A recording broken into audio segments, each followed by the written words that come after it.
AI माननीय सदस्य आप बैठ जाए। माननीय प्रधानमंत्री से बात कीजिएगा, अपने प्रधानमंत्री से बात कीजिएगा, आप अपना भाषण बकबक मत कीजिए। राहुल राव अपना भाषण जारी रखिए। खामियों को रखने के लिए इसमें टोकी नहीं करे। माननीय सदस्य इनको बिहार बजट की खामियों को रखने के लिए मैं इसको 3 प्रमुख विषयों में बांटना चाहता हूं।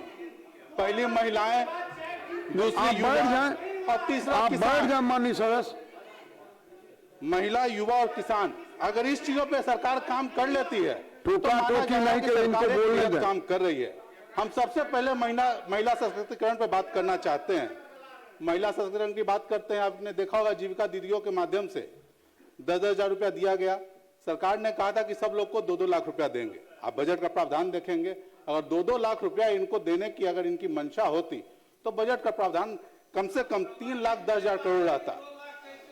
इतना पैसा देने के लिए कम से कम 5 साल में 60-60 हजार करोड़ रुपया भी बढ़ाते तो मान के चलते कि इनकी मंशा है देने के लिए, लेकिन इनकी कोई मंशा है नहीं। तो इनका जो रोड मैप है वो कहीं दूर दूर तक दिख नहीं रहा है। अब आप ग्रामीण विकास की बात करें, उस विभाग की बात करें तो मात्र बजट 7,000 करोड़ से बढ़ा है। आप 7,000 करोड़ से बढ़ा के 2 लाख रुपया माननीय सदस्य, इसके बारे में इनको विशेष रूप से जानकारी देनी चाहिए। इनका रोड मैप क्या है, क्योंकि पूरा सरकार का इलेक्शन इसी मुद्दे पे लड़ा गया।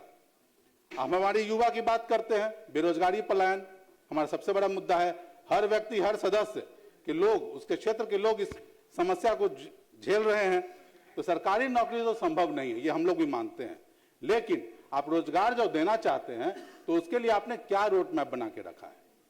आप औद्योगिक विस्तार करके देना चाहते हैं, कितने, उसको अलग अलग पृथक रूप से इनको अपने बजट में बताना चाहिए था कि इतना 1 करोड़ रोजगार की बात आपने कही है, इतना लाख हम सरकारी नौकरी में देंगे, इतना हम रोजगार सृजन करेंगे, इतना स्वरोजगार होगा, इतना प्राइवेट नौकरी से आएगा। और उन विषयों पर इनको अलग अलग से बात अपनी रखनी चाहिए थी।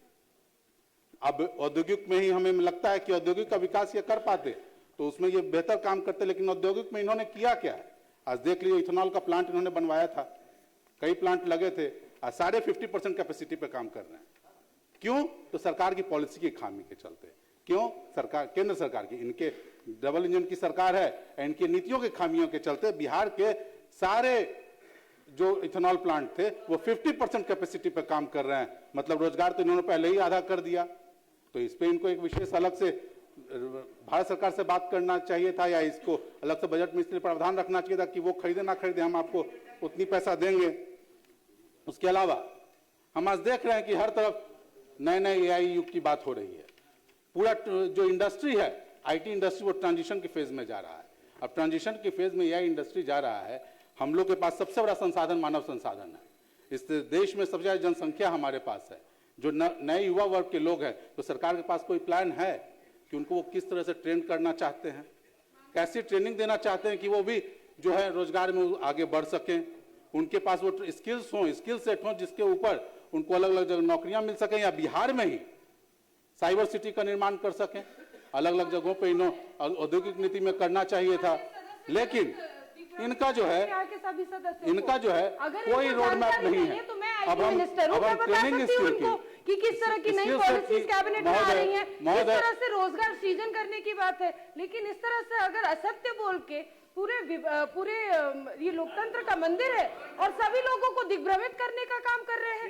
माननीय मुख्यमंत्री जी के नेतृत्व में मात्र दो हफ्ते पहले मुझे लगता है कि भारत की सबसे बेहतरीन जीसीसी पॉलिसी आई है। वो तो माननीय सदस्य ने पढ़ने का और उसके ऊपर विचार करने का तो बात नहीं रखा।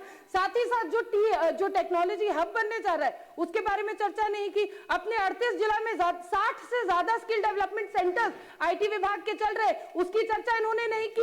एआई के सेंटर ऑफ एक्सीलेंस की 3 सेंटर ऑफ एक्सीलेंस खुल रहे हैं, उसकी चर्चा इन्होंने नहीं की। लेकिन ये दिग्भ्रमित करना चाह रहे उपाध्यक्ष महोदय। माननीय उपाध्यक्ष महोदय, मैं चाहूंगा कि समय को एक बार कम करा दिया जाएगा, मेरे समय से नहीं काटा जाएगा। अब स्किल डेवलपमेंट की बात करते हैं महोदय। एजी का रिपोर्ट देख लीजिए, घोस्ट अकाउंट में स्किल डेवलपमेंट का पैसा भेजा जा रहा है। स्किल डेवलपमेंट के नाम पर भारत सरकार और बिहार सरकार के द्वारा धांधली की जा रही है। और एजी के रिपोर्ट में महोदय, ये मैं नहीं कह रहा हूं, ये आप उनको देख लेना चाहिए था। आपके पास कौन सा स्किल सेट चाहिए आपको? ये आपको रहना चाहिए था विस्तृत जानकारी ना, कि आपको कंबल बनाने वाला चाहिए, कि चरखा बनाने वाला चाहिए, कि टॉयलेट साफ करने वाला चाहिए कि आपने स्किल डेवलपमेंट के नाम पे काम कर दिया लेकिन उन लोगों को रोजगार नहीं मिल रहा है। चाहिए कि आपको बताना चाहिए था। आपने क्या कोई कॉम्पिटेंसी मैपिंग की कि इस क्षेत्र में इतने लोगों की इतने रोजगार की आवश्यकता है?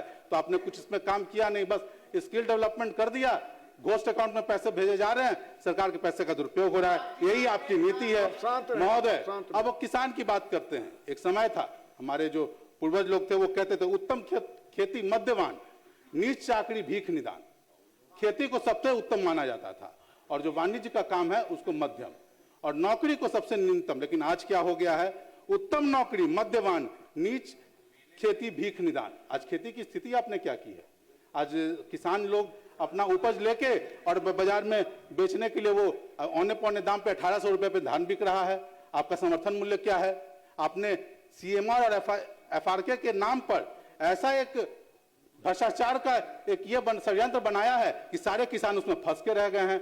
आज कितना दिन बचा है? 27 तारीख को बंद हो जाएगा आपका, 28 तारीख को बंद हो जाएगा धान खरीद। लेकिन आपका टारगेट पूरा कर पाएंगे क्या? सारे किसानों का धान खरीद पाएंगे? जो आपने टारगेट, एक तो टारगेट आपने कम रखा, उस टारगेट को भी आप खरीद पाएंगे? आपने सीसी अवेलेबल नहीं कराया। कम से कम इस ढंग से काम आपको करना चाहिए कि जो आपके अपने लक्ष्य हैं उन लक्ष्य को पूरा करने के लिए आपको अपनी एक रोड मैप को तैयार करना चाहिए था, एक ये बताना चाहिए था। आप किसान की आय दोगुनी की बात करते हैं तो ऐसे तो आय दोगुनी करेंगे कि जो वो उत्पादन कर रहे हैं उसकी भी खरीद नहीं होगी। बाढ़ में किसान का मछली बह जा रहा है लेकिन किसान सरकार कहती है कि हम उसको बाढ़ मानते ही नहीं।